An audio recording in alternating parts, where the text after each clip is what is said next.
Моторное топливо. Очереди вышли на второй круг. Ну и для начала Росстат. В прошлый раз мы Росстат не давали, люди переживали, все. На этот раз даем Росстат, даем соответствующую цитату, если можно, выведем Изменение ее. цен. Конечно. За период с 4 по 10 августа 2026 года изменение цен на бензин автомобильный было зафиксировано в 28 субъектах Российской Федерации. Более всего в Тверской области плюс 6,8%. Снижение цен на бензин автомобильный было зафиксировано в 44 субъектах Российской Федерации. Более всего в Республике Дагестан. Минус 9,1%. Что происходит с дизельным топливом, никому ровным счетом не интересно. А знаете почему? Потому что с дизельным топливом, давайте 3 раза сплюнем, все хорошо. Так вот, если вдруг вы не владеете Росстатовским, то изменение цен – это рост. Ну, как бы на нашем обычном.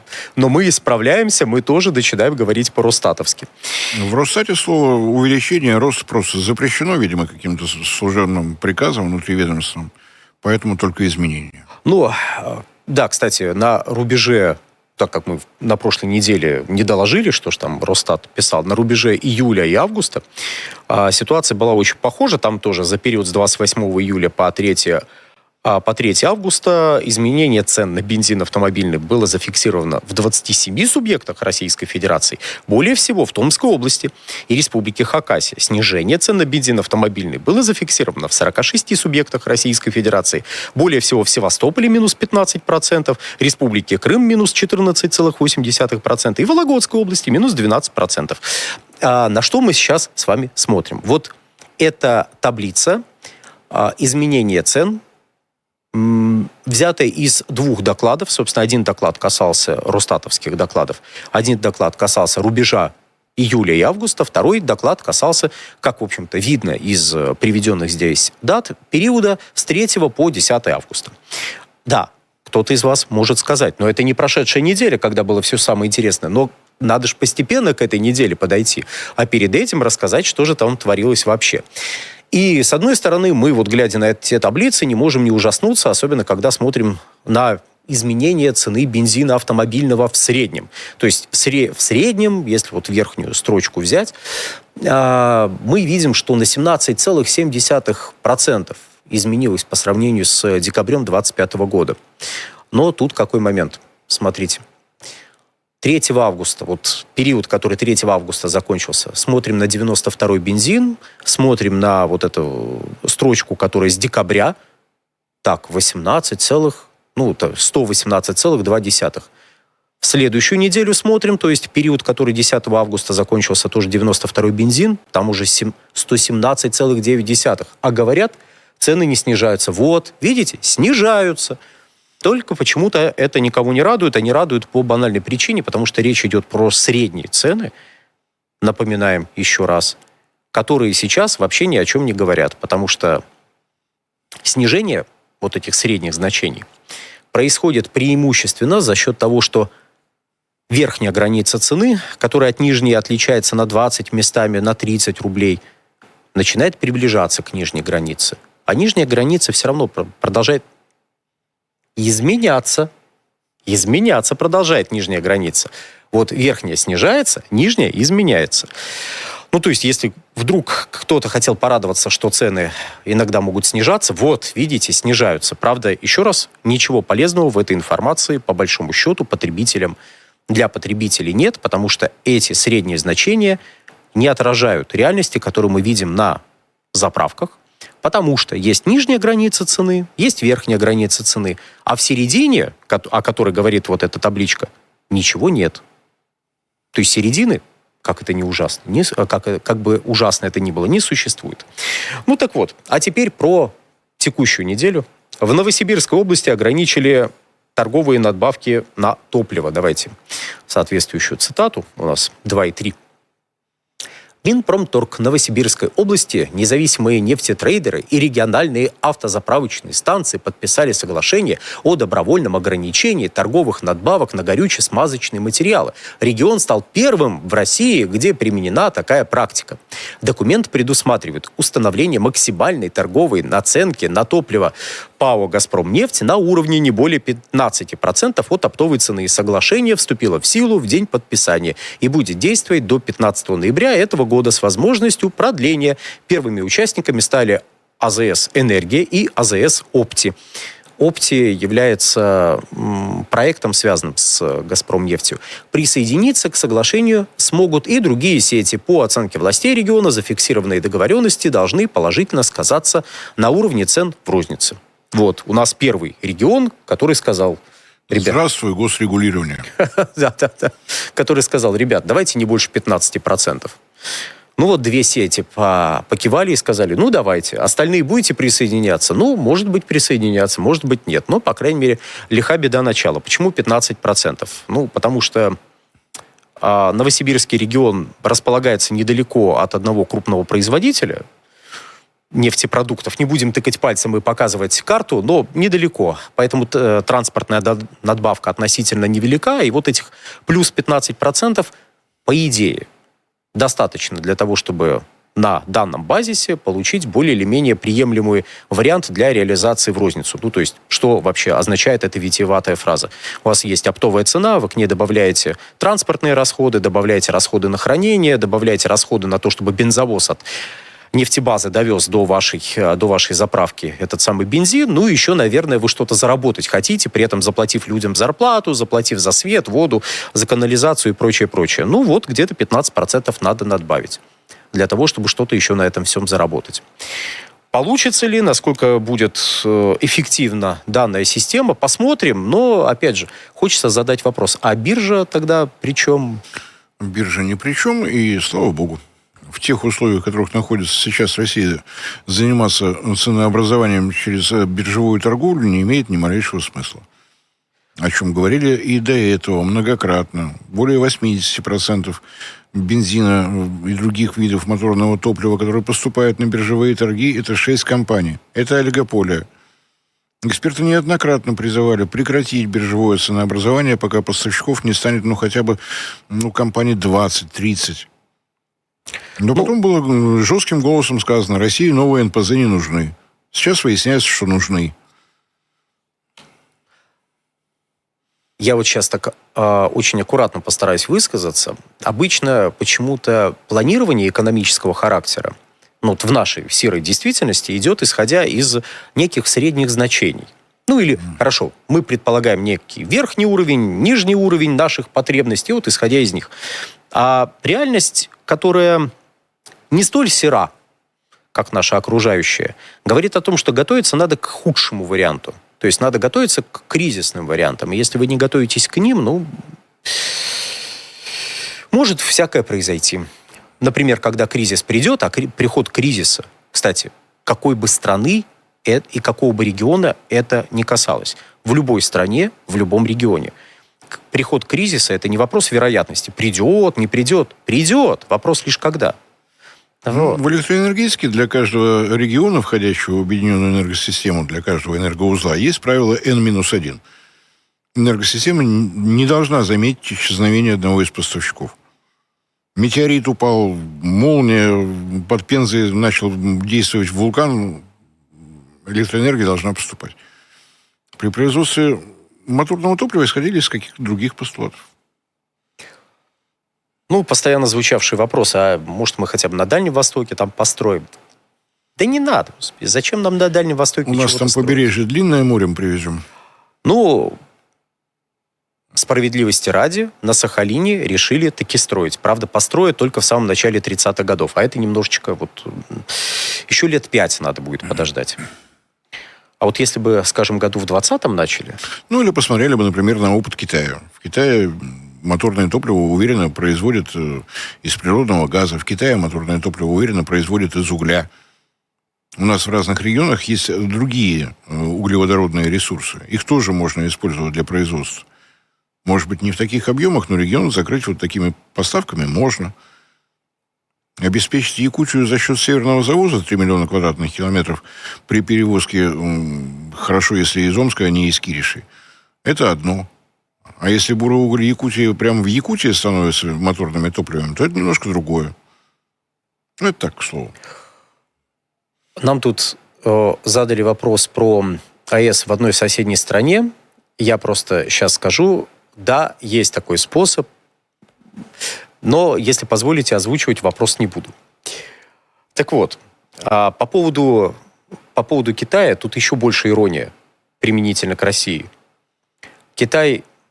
В Китае порядка 1 миллиона, я тут недавно освежил свои знания о статистике китайской, более 1 миллиона единиц транспортных средств, в первую очередь большегрузных транспортных средств и автобусов, работают на сжиженном природном газе.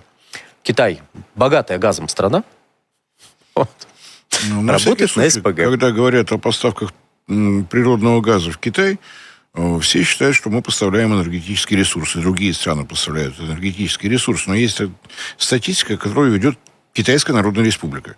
Не Bloomberg с Financial Times и прочими, а сами китайские власти смотрят, что у них происходит с газом. В общем объеме производства электроэнергии доля газовой генерации в прошлом году 3%. 3%. С учетом производства тепловой энергии, у них отдельно статистика идет для коммунальных служб, доля газа как первичного энергетического ресурса 14,4%. Все остальное – это не производство энергии. Это либо топливо для автомобилей тяжелых, либо химическое сырье. Вот об этом надо помнить. Поэтому, когда нам говорят, что Китай, наверное, откажется от силы Сибири-2, это будет зависеть от того, с какой скоростью у него будут развиваться газоперерабатывающие и газохимические заводы. Как ни странно. Про блэкауты в Грузии и Средней Азии мы, наверное, поговорим на следующей неделе, потому что тема большая, отдельная. Пока говорить нечего, потому что в Грузии расследование не завершилось. То, что произошло в Казахстане, Узбекистане и Киргизии, произошло только что. Там, разумеется, никакой официальной информации нет, кроме того, что Токтагульская ГЭС, 2 гидроагрегата вдруг перестали работать. Что произошло? В общем, мы подождем какой-то более подробной информации, на следующей неделе расскажем, потому что это действительно хорошая, интересная тема. Но про бензин продолжим. В общем, да, вывод, какой из Китая мы можем сделать. Хорошая у нас энергетическая стратегия. И предыдущая была хорошая. Предыдущая, скоро появится энергетическая стратегия до 2100 года. Она будет еще лучше. Наверняка. Но в предыдущей стратегии предполагалось, что к 30 году мы будем 11 миллиардов кубических метров газа использовать в качестве моторного топлива. Сейчас предполагается, что этот показатель будет где-то, с 30 по 35 год. Ну, а в Китае миллион автомобилей, большегрузных транспортных средств и автобусов ездят на СПГ. Ну, видимо, мы менее значимый газовый игрок. Можно сделать такой вывод. Где же газ-то взять? Удивительное дело, действительно. Где же брать газ? Ну, так вот. То есть это к чему? Это к тому, что у нас есть потрясающие возможности по использованию других альтернативных моторных топлив. Пропан, бутана, метана, для того, чтобы решать какие-то проблемы в региональном масштабе и которые позволили бы снять часть проблем, которые возникают в условиях топливного кризиса, когда часть нефтеперерабатывающих мощностей оказывается недоступна. У нас прекрасные планы, то есть, кстати, без шуток, понимаете, планы у нас прекрасные. Целевые показатели, к которым мы должны стремиться. Восхитительные, очень правильные, замечательные. Одна беда. Отстаем мы от реализации этих планов, притом довольно сильно. Для понимания масштабов, у нас сейчас потребление природного газа в качестве моторного топлива превысило 2 миллиарда кубических метров. Но темпы прироста несколько... Давайте так мягко скажем, не позволяют предположить, что 11 миллиардов кубов мы будем иметь не к 30-му или даже в 35-м году. Разве что какие-то выводы из сложившихся сейчас обстоятельств будут сделаны. С другой стороны, можно сказать, так в дизельном сегменте проблем нет? Нету. То есть, я думаю, даже те, кто видел нули на стеллах, замечали, что нули напротив преимущественно бензина, а напротив дизеля нет. Тут, правда, есть другое возражение, что так просто легковых автомобилей, которые на дизельном топливе работают, у нас меньше, чем бензиновых. А большегрузная техника, она редко заезжает на такого рода заправки. Она заправляется в других местах. Большегрузная и всякие автобусы. Они в других местах заправляются. Можно так возразить. Но, тем не менее, в общем, к газомоторному направлению после текущего кризиса надо очень внимательно присмотреться. Прямо изо всех возможных сил. И еще раз, стратегия у нас, пальчики оближешь. Ну, и на всякий случай напомню, что вот эта тема, которую только что Александр коснулся, она весьма комплементарна проходящей газификации. Поскольку у нас «Газпром» работает до забора, до границы участка, то возникает странная ситуация. «Газпром» деньги в новые компрессорные станции, в поселковую сеть распределительную вложился. Никто не подключается, потому что найти деньги на оборудование внутри дома еще надо суметь. Как-то вот тоже интересный такой вариант газификации. Газификация до забора. Но все уже вложено. И это там, где у нас небольшие населенные пункты, то есть там, где работает наш аграрный сектор. Поставить АГНКС и предложить аграриям работать на компримированном метане, можно, честное слово. Предложить можно. И предлагают. Но... Говорят, зачем? Ой, нет, ладно. Зачем? Надеемся, нам аграрии объяснят, что их так смущает в метане. Наверняка объяснят. Очень подробно, четко, внятно, непротиворечиво. По поводу совещаний и результатов, которые они приносят. Кстати, к вопросу. Там, пока законодатели отдыхают, правительство работает. 11 августа Александр Новак провел совещание по ситуации на внутреннем рынке топлива. Это, мне кажется, новость, которую еженедельно можно озвучивать. Но тут интересно, а что же по результатам было доложено? Итак, Минэнерго сообщила о текущей ситуации в сегменте нефтепродуктов, принимаемых мерах по обеспечению внутреннего рынка топливом. Было отмечено, что для поддержания стабильной ситуации на внутреннем топливном рынке правительство продлило действие сниженного до 10% норматива обязательных продаж бензина на биржевых торгах с 30 сентября по 31 декабря 2026 года. А что, так можно? Не убирайте пока цитату, я ее продолжу, но вот прокомментирую прямо здесь. Мы возвращаемся к той доле, которая раньше продавалась в 2018 году.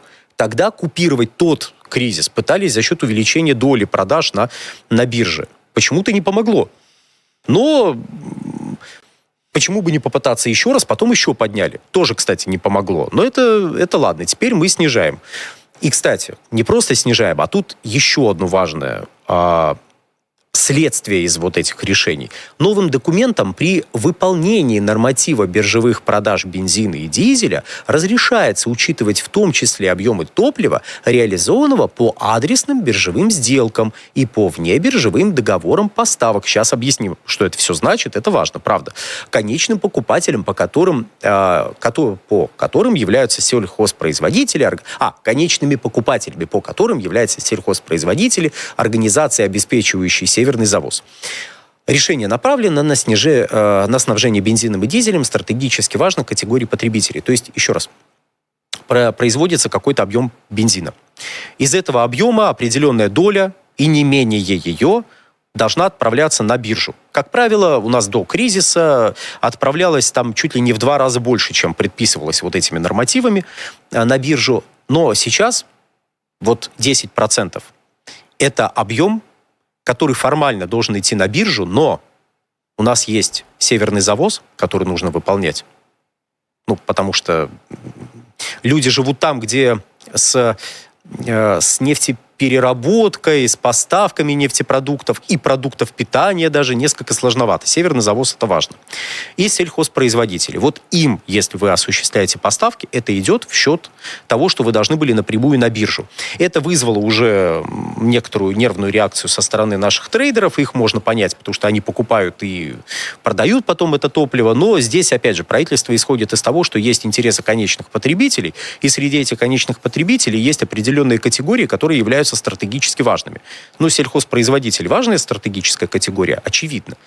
То есть, если вы, допустим, пришли на биржу, купили какие-то объемы, но продали их, на какой-нибудь АЗС далековато от сельхозпроизводителя до сельхозпроизводителя топливо не доехало, наверное, вам от этого хорошо, но вот в целом государству не очень.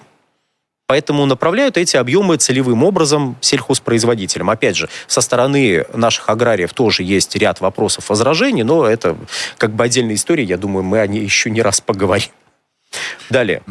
Что касается северных территорий, то там очень плохо произносится. Вот когда фразу произносишь, рынок все решит. Язык примерзает. Потому что если рынок чего-то не решит, у нас Арктики не будет, люди умрут. А у нас какая-то такая история есть, что у нас и нефтедобыча, угледобыча, и газодобыча, вот, знаете, севернее идет в сложных каких-то условиях, а туда надо доставлять топливо, чтобы там были населенные пункты, чтобы оттуда развивать нашу Арктику, чтобы вот наши малозаселенные территории развивать. Ну, в общем, вот как-то так получается. То есть, еще раз, кризис ли сейчас? Ну, будет очень странно, если кто-то выйдет и скажет: нет, все хорошо, все нормально. Кризис, безусловно. Просто в рамках этого кризиса вы должны определить, кого вы спасаете. Вы спасаете, допустим, независимые автозаправочные станции, или вы пытаетесь максимизировать снабжение всех категорий населения, притом особый упор делая на тех, кто является наиболее уязвимым. Ну, то есть северный завоз, аграрии. Ну, выбор очевиден, казалось бы. Но при этом, да, мы оказываемся в ситуации, когда независимые игроки, ну, то есть те, кто владеет независимыми сетями заправочными, жалуются на то, что, да, они разоряются. Это, безусловно, будет происходить. Это не повод для радости, это не повод для грусти, но вот это естественное следствие вот этих кризисных явлений.